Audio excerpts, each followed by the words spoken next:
வந்தோம். இப்போ மெட்ராஸ் போகிறோம்.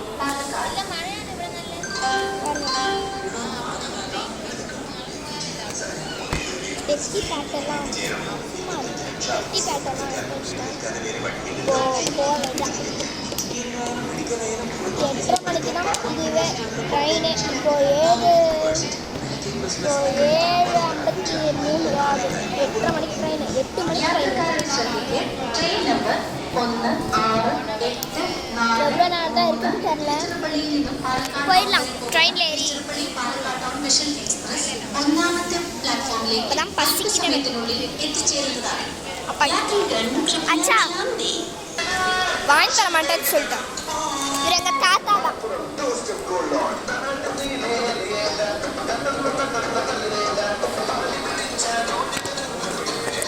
எப்போதான் ட்ரெயின் இருக்கும்.